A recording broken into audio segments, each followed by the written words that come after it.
Bismillahirrahmanirrahim. Assalamualaikum warahmatullahi wabarakatuh. Alhamdulillahirabbil alamin wa bihi nasta'inu umurid dunya waddin. Wassalatu wassalamu ala asrafil anbiya'i wal mursalin wa ala alihi washabbihi ajmain. Amma ba'du. Alhamdulillah, puji syukur kehadirat Allah Subhanahu wa taala. Kita masih bisa bertemu di bulan suci Ramadan dalam keadaan sehat walafiat. Salawat dan salam senantiasa kita haturkan ke baginda Rasulullah sallallahu alaihi wasallam. Allahumma shalli ala sayyidina Muhammad wa ala ali sayyidina Muhammad. Sahabat PKS, kader PKS dan simpatisan Kota Batam serta kaum muslimin muslimat dimanapun berada. Dari Abu Yahya Suhaib bin Sinan radhiyallahu anhu berkata, Rasulullah sallallahu alaihi wasallam bersabda, "Ajibali amril mu'min inna amrahu kullahu khair wa laisa zaka li ahadin illa lil mu'min in asabathu sarra'u syakara fakana khairal lahu wa in asabathu darra'u sabara fakana khairul lahu." Yang artinya, sungguh menakjubkan urusan seorang mukmin.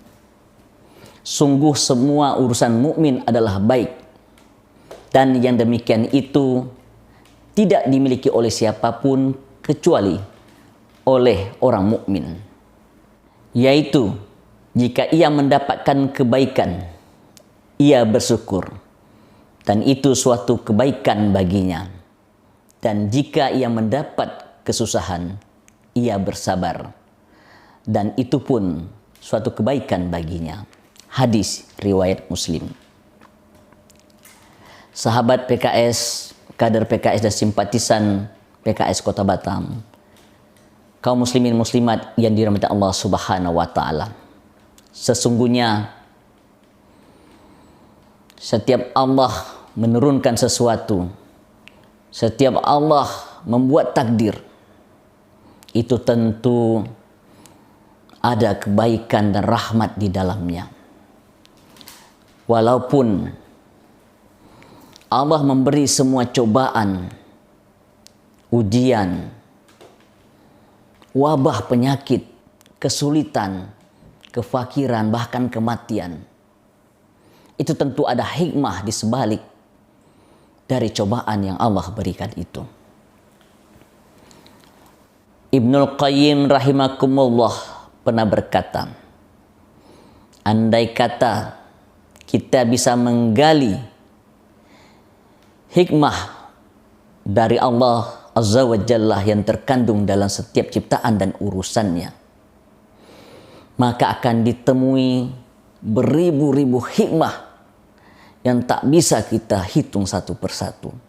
Tetapi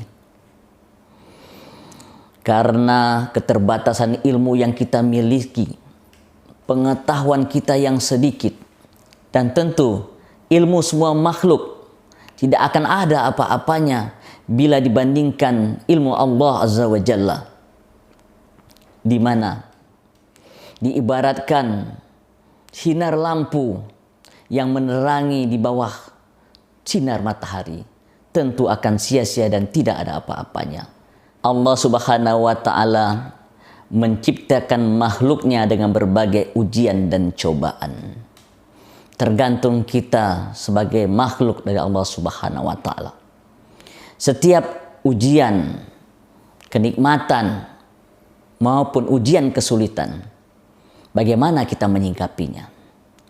Bila kita menyikapi ujian kenikmatan dengan rasa syukur, dan ujian kesulitan, penderitaan, wabah, penyakit dan sebagainya dengan rasa sabar, itulah kita termasuk golongan orang-orang yang mukmin, golongan orang-orang yang beriman.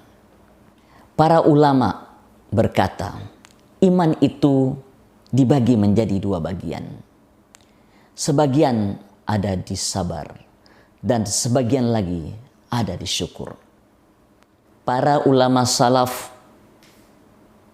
berkata, sebagian dari iman adalah sabar. Bahkan sabar dan syukur digabungkan oleh Allah Subhanahu wa taala di dalam firman-Nya di surat Asy-Syura, yaitu surat 42 ayat 33. Inna fi zalika la ayatin likulli sabarin syakur. Sungguh pada demikian itu terdapat tanda kekuasaan Allah bagi orang-orang yang selalu bersabar dan bersyukur. Kaum muslimin muslimat yang dirahmati Allah Subhanahu wa taala. Berbicara tentang sabar, para ulama membagikan sabar menjadi 3 tingkatan atau 3 level.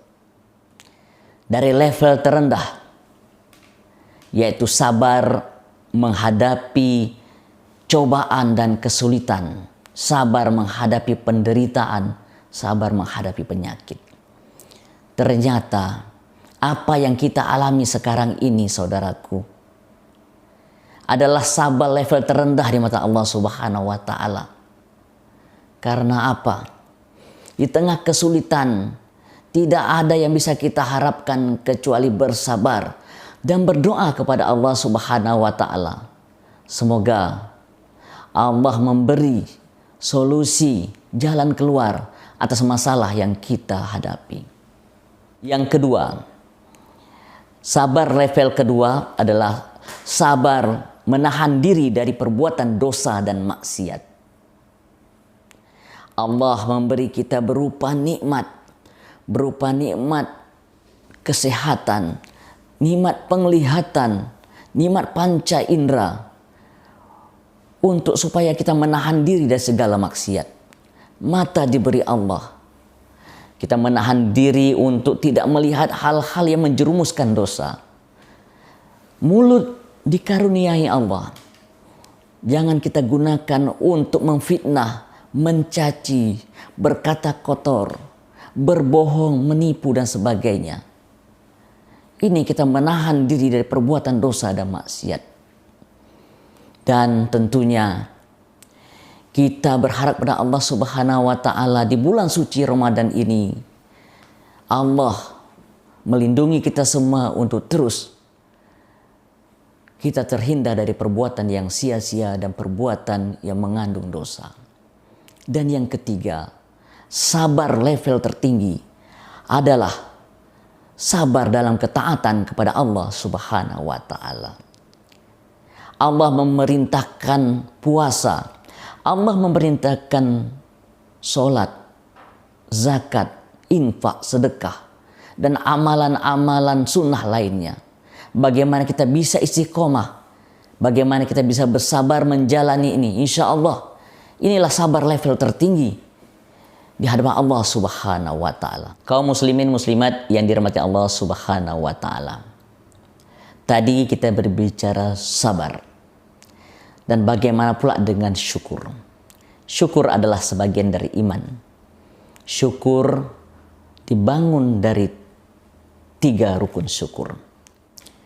Yang pertama, kita mengakui bahwa segala nikmat yang Allah berikan di dunia ini, segala rezeki yang Allah berikan kepada kita, segala bentuk kebahagiaan, kegembiraan adalah merupakan karunia dari Allah Subhanahu wa taala. Misalnya, kita dianugerahi anak yang soleh dan soleha. Kita diberi istri yang cantik, yang soleha. Kita diberi nikmat berupa harta yang berlimpah, jabatan yang tinggi, dan mungkin lingkungan yang begitu kondusif. Ini adalah karunia dari Allah Subhanahu wa taala. Untuk itu, kita jangan sombong bahwa semua yang kita dapat adalah jerih payah kita semua. Ini semata-mata adalah karena karunia Allah Subhanahu wa taala, kasih sayang Allah Subhanahu wa taala. Itu rukun syukur yang pertama. Yang kedua, rukun syukur yang kedua adalah mengikrarkan rasa syukur dengan perkataan alhamdulillahirabbil alamin, mengikrarkan dengan lisan bahwa kita benar-benar bersyukur terhadap nikmat Allah yang kita berikan. Dan rukun syukur yang ketiga adalah segala nikmat yang Allah berikan kepada kita, kita gunakan untuk sebagai sarana beribadah kepada Allah Subhanahu wa taala. Misalnya, Allah menganugerahi mata, kita gunakan untuk membaca ayat-ayat suci Al-Quran. Allah menganugerahi kita mulut. Bagaimana mulut ini kita gunakan untuk saling nasihat, menasihati. Kita gunakan untuk berdakwah. Kita gunakan untuk menyampaikan pesan-pesan kebaikan. Allah memberi kita jari. Sekarang zaman medsos, jangan sampai jari ini kita gunakan sebagai sarana untuk berbuat dosa. Menyebar hoaks, nyinyir, memfitnah, dan berbuat berita bohong yang ada di media sosial. Ini tentunya menjadi pelajaran buat kita semua. Bagaimana kita selalu bersyukur atas rahmat anugerah Allah Subhanahu wa taala. Kaum muslimin muslimat yang dirahmati Allah Subhanahu wa taala. Demikianlah uraian singkat tentang bagaimana kita menikmati hidup dengan sabar dan syukur. Ada pantun yang mengatakan, angin kencang darilah barat, tidak sama si angin timur. Ingin bahagia dunia dan akhirat, diberi cobaan bersabar, diberi nikmat kita bersyukur. Wallahu alam bisawab. Assalamualaikum warahmatullahi wabarakatuh.